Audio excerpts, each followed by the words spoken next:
களி முற்றிய காலத்தில் மனுஷத்தனம் மரித்துவிட்ட சென்னை பட்டணத்தில் ஒரு கூட்டு குடும்பத்தில் என்னை உத்தியோகம் பார்க்க விதித்து அனுப்பி வைத்தான் வெம்பெருமான்.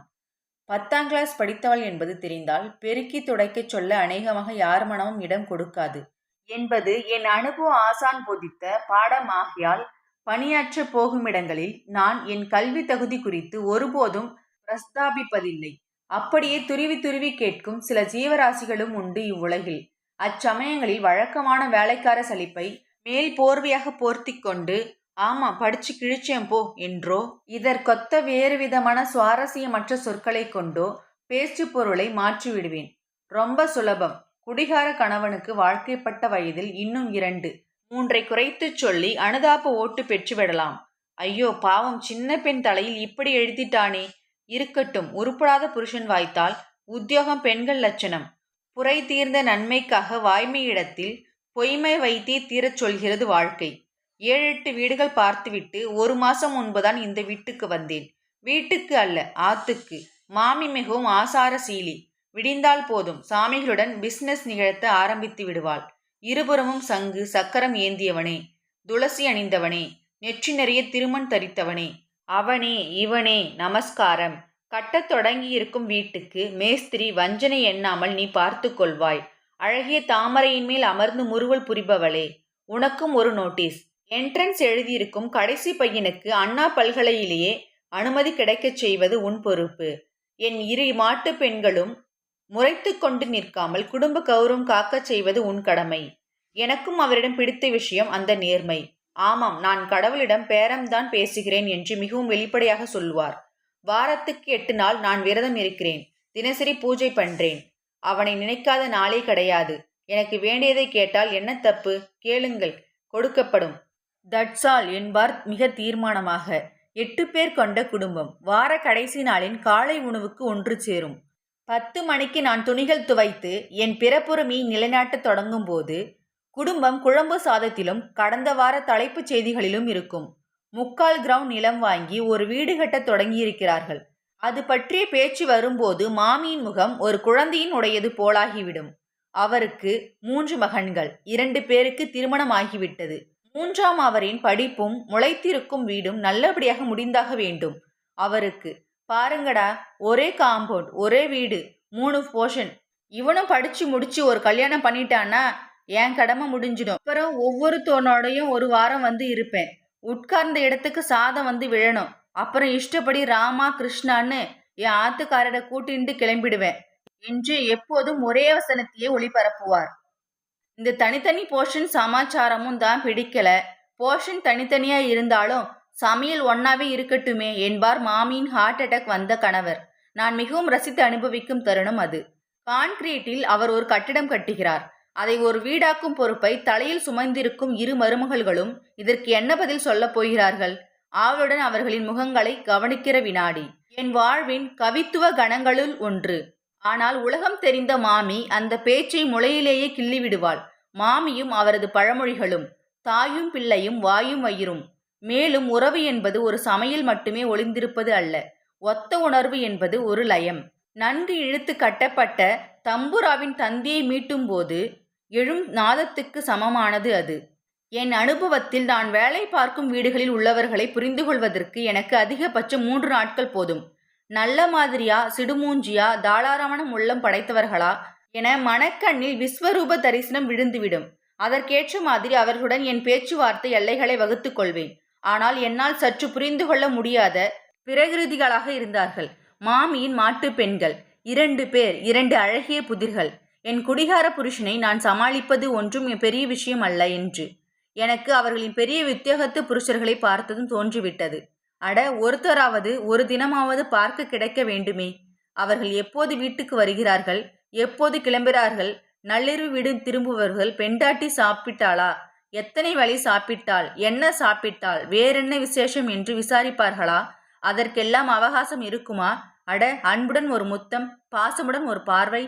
இவர்கள்தான் அன்றைய தினத்தில் நடந்ததை சொல்வார்களா? ஒரு முழம் பூ வாங்கி வராதது பற்றி இனிய சண்டை போடுவார்களா? எப்போது நடுராத்திரி 12 மணிக்கும் 1 மணிக்குமா? ரொம்ப ஆச்சரியமாகத்தான் இருக்கும் எனக்கு. இவர்கள் கல்யாணம் பண்ணி கொண்டு வந்தது அவரவர் கணவரையா மாமியாரியா என்று சந்தேகம் வரும். சமயத்தில். ஆனால் ஒரு முகச்சுளிப்பும் சலிப்பும் அவர்கள் முகத்தில் பார்த்ததில்லை நான். அவரவர் உலகின் கதவு ஜன்னல்களை இழுத்து சாத்தி கொக்கி மாட்டிக்கொண்டு வாழ்ந்து வந்தார்கள். ஒருவருக்கொருவர் பேசிக்கொண்டும் நான் அதிகம் கண்டதில்லை. இருக்கியா? இருக்கேன். சாப்பிட்டியா? சாப்பிட்டேன். சவுக்கியமா? சவிக்கம். கடைக்கு போறேன். நீ வரியா? இல்லை, நான் வரலை. நீ போயிட்டு வா. கேஸ்காரன் வந்தா சொல்லு. சரி, சொல்றேன். நாளைக்கு நான் என் அம்மா வீட்டுக்கு ஆத்துக்கு போக போறேன். அப்படியா? சரவணால எனக்கு ஒரு அஞ்சலி கட்டர் வாங்கிட்டு வரியா? இவ்வாறாக தழுவல்களோ உரசல்களோ அற்ற ஒருவித ஞான கர்ம சந்நியாச உறவாயிருந்தது அவர்களுடையது. இதுதான் என் ஆர்வத்தை அதிகம் தூண்டியது. பெண்களால் அன்பு வளர்க்காமல் இருக்க முடியாது. பெண்களால் வம்பு வளர்க்காமல் இருக்க முடியாது. பெண்களால் சண்டை போடாமல் இருக்க முடியாது. பெண்களால் சமாதானம் கொள்ளாமல் வாழ முடியாது. ரொம்ப முக்கியம், இரு பெண்கள் ஒரு நேர்கோட்டில் ஒருவர் பின் ஒருவராக செல்ல முடியாது. மோதி கவிழ்ந்ததும் கவிழ்ப்பதும் எழுந்து தட்டி கொள்வதும் தட்டி விடுவதுமாக உலகம் பெண்களால் பிரசன்னமடைந்து வருகிறது. ஆனால் மாமியின் மாட்டு பெண்கள் இருவரும் இயல்பாக ஒரு புதிய இலக்கணம் எழுதி வந்தார்கள். மானசீக லட்சுமண கோட்டின் இருபுறமும் அவரவர் தம் சமஸ்தானங்களை அமைத்து கொண்டு வாழ்ந்து வந்தார்கள். 10 நாட்கள் முன்பு இரண்டாவது மாட்டுப்பெண் வயலின் வாசிக்க கற்றுக்கொள்கிறேன் என்று தன் டிவிஎஸ் 50யில் ஒரு நாள் திடீரென்று கிளம்பினாள். மாமிதான் ஏற்பாடு செய்து தந்தாராம். மூத்தவளுக்கு சங்கீதத்துல ஆர்வம் இல்லை. இவ கத்துக்கிறேன்னா அதான் நானே கூட்டிண்டு போய் பம்மல் விஜயலட்சுமி கிட்ட சேர்த்து விட்டேன். அவ தூர்தர்ஷன்ல புரோகிராம்ல தொடர்ந்துட்டு இருக்கா என்று பக்கத்து வீட்டு கல்யாணியிடம் சொல்லிக் கொண்டிருக்க கேட்டேன். இந்த காலத்தில் மாமி இன்னும் தூர்தர்ஷன் பார்த்து வயலின் வாத்தியார் தேர்ந்தெடுக்கிறாரே என்று நினைத்து கொண்டேன். நினைத்ததோடு நிறுத்தி கொண்டால் அப்புறம் எப்படி வாழ்க்கையின் சுவாரஸ்யத்தை கூட்டுவது? நானும் பெண் அல்லவா?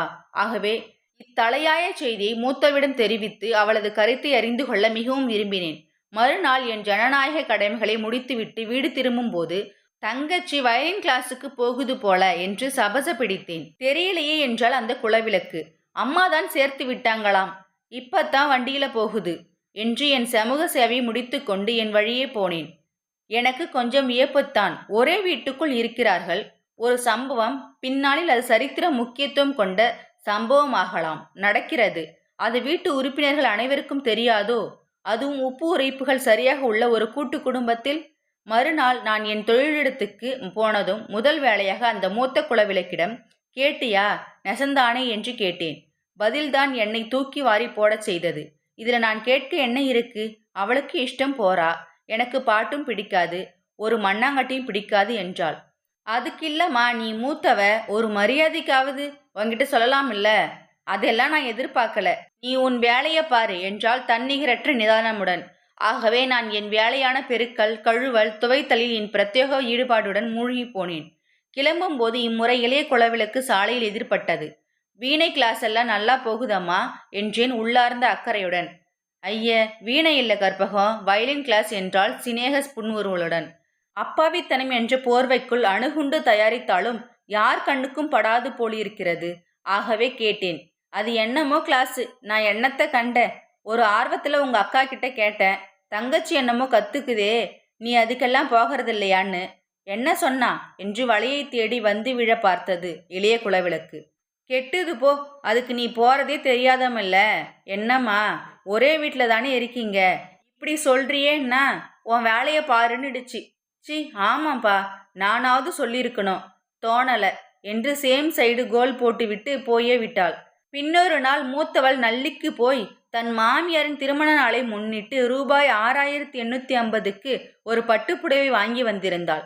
வந்ததும் மாமியாரிடம் விலை விவரமுடன் எடுத்து காட்டியவள் உடனே புடவையை பீரோவில் வைத்து பூட்டியதை கண்டேன்.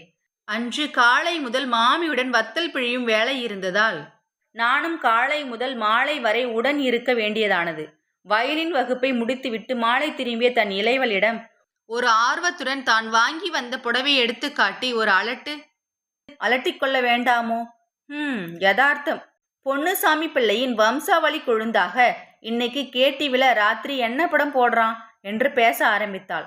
ஒருவேளை இரவு குடும்ப உறுப்பினர்கள் கூடும்போது சொல்வாளாயிருக்கும் என்று நினைத்தேன். மறுநாள் பொறுக்க மாட்டாமல் நானே நம்பர் 2விடம் புடவை பார்த்தாயா என்று கேட்டபோது என்ன புடவை என்று அவள் அன்று பிறந்த குழந்தை மாதிரி கேட்டாள். நல்ல குடும்பம், பல்கலைக்கழகம், எனக்கென்ன போயிற்று என்று நான் சும்மா இருந்திருக்கலாம். நானும் பெண்ணாய் பிறந்து தொலைந்த பாவத்துக்கு எவ்வாறு அப்படி இருந்துவிட முடியும்? வாகான ஒரு தினம் மாமி மட்டும் வீட்டில் தனியே இருந்தபோது மேற்படி அபூர்வ சகோதரிகளின் குணவிசேஷம் குறித்து சாங்கோபமாக பேச்செடுத்தேன். என்னத்த சொல்றப்போ, என் கண்ணு முன்னாடி அடிச்சுக்கிறதில்ல, அவ்வளவுதான். இப்படி விட்டேத்தியா இருக்காதுங்கடி. ஒருத்தருக்கு ஒருத்தர் பேசிண்டு சிரிச்சுண்டு உதவிகரமா இருங்கோ. ஒரு வீட்ல இருக்கிறத விட ஒத்துமையா இருக்கிறமாங்கிறது தான் முக்கியம்னு நான் சொல்லாத நாள் கிடையாது. சரிமாங்கிற ஆளை தவிர 2 பேரும் சேர்ந்து சிரிச்சு நான் பார்த்ததே கிடையாது. சுய சோகத்தில் மாமியின் மூக்கு சிவந்து விட்டது. நீ ஏமா கவலைப்படுறீங்க? ஊரு உலகத்துல இருக்கிற பொண்ணுங்களை விட நம்ம குழந்தைங்க எவ்வளவோ தேவலாம் என்று எதற்கும் இருக்கட்டும் என்று சொல்லி வைத்தேன். மாமி சில கணங்கள் பேசாதிருந்தாள். ஏதோ தீவிரமாக யோசித்து கொண்டிருந்தாள் என்று தோன்றியது. கூட்டு குடும்பத்தின் எதிர்காலம் குறித்த கவலைகளாய் இருக்கலாம். பாரு, 3வது மனுஷி வந்து 1 மாசம் ஆகல. உன் வரைக்கும் அவ நடவடிக்கை எட்டி இருக்குன்னா என்ன அர்த்தம்? இதுங்களை வச்சுண்டு நான் எப்படி குறை காலத்தை ஓட்ட போறேன்னு கவலையா இருக்குடி என்றாள் மாமி. எல்லாம் சரியா போயிடும் மாமி. பச்சையம்மாளுக்கு ஒரு தேங்காய் நேர்ந்துக்குங்க என்று நான் அறிந்த சாத்விக தீர்வை முன்வைத்து விட்டு புறப்பட்டேன். மறுநாள் மாமி வீட்டில் ஒரு சம்பவம். இது நிச்சயம் சரித்திரம் முக்கியம் வாய்ந்ததுதான் நிகழ்ந்தது என்பதை அவர்களது பக்கத்து வீட்டு வேலைக்காரி என் சக பயணி மூலம் அறிந்தேன். விதி என்னை அன்று விடுமுறை எடுக்க செய்திருந்தது. அன்று காலை மாமி குளித்து முழுகி பூஜையில் அமர்ந்ததும் வழக்கமான எக்ஸ்பிரஸ் வேக மந்திர உச்சாடனங்கள் புறப்படவில்லை. மாறாக ஆழ்ந்த தியானத்தில் இருப்பவள் போல் வெகுநேரம் கண்மூடி அமர்ந்திருந்தாள். மாமியின் இந்த மாறுபட்ட நடவடிக்கையால் கலவரம் அடைந்த மருமகள்கள் இருவரும் அக்கறையாக அருகே சென்று என்ன என்று விசாரித்திருக்கிறார்கள். கட்டின்றிருக்கிற வீடோ என் புருஷனோ பிள்ளைங்களோ எனக்கு இப்போ முக்கியமில்லை. நீங்க 2 பேரும் சமத்தா ஒத்துமையா ஒருத்தருக்கு ஒருத்தர் பேசிண்டு சிரிச்சுண்டு சொந்த அக்கா தங்க மாதிரி இருப்போம்னு சத்தியம் பண்ணுங்கோ. ஆளுக்கு ஒரு பக்கம் திரும்பி நடக்கிறது, நீ எக்கடி கெட்டா எனக்கு என்னன்னு இருக்கிறது, ஹாஸ்டல்ல ரூம்மேட்டா இருந்து தொலைக்க விதிச்சோலாட்டும் நடந்துக்கிறது, இந்த வழக்கங்கள் மாறணும். ஐயோ என்னம்மா என்னென்னமோ பேசுறீங்க, இப்ப நாங்க என்ன பண்ணிட்டோம் என்று பதறினார்கள் சகோதரிகள். ஒன்றும் பண்ணல. ஆனா அவ ரூம்ல மாட்டின கடிகாரம் மாதிரி மணி அடிக்கிறதோட கடமை முடிஞ்சு போயிறதா? வேலைக்காரி கேட்கறா. ஏமா உன் மருமக பொண்ணுங்க இப்படி வடக்கு தெற்கா இருக்காங்கன்னு. ஏண்டி இப்படி 3வது மனுஷி பேசுற அளவுக்கு வச்சுக்கிறீங்க? இந்த வீட்டில் சண்டை போட ஒரு சந்தர்ப்பம் உண்டா? முறைச்சிக்கு ஒரு வாய்ப்பு கிடைக்கிறதா? நான் மாமியார் மாதிரி நடந்துக்கிறேன், அம்மா இல்லையா? மாமியின் கண்கள் கலங்கிவிட்டன. 2 பேரும் ஒருவரை ஒருவர் பார்த்து கொண்டார்கள். அதானே, முறைத்து கொள்வதற்கும் முகமாகவும் திருப்பி போவதற்கும் என்ன இருக்கிறது? இருவரும் நிலையும் பொதுவானது. இருவரின் கஷ்டங்களும் பொதுவானவை. வீட்டில் இருவருக்கான உரிமைகளும் கூட பொதுவானவையே அல்லவா? சரி, இப்ப நாங்க என்ன பண்ணணும் என்றார்கள் ஏக காலத்தில். சத்தியம் பண்ணுங்கோ, நீ யாரோ நான் யாரோன்னு இருக்க மாட்டோம்னு மாமி தீர்மானமாக சொன்னாள்.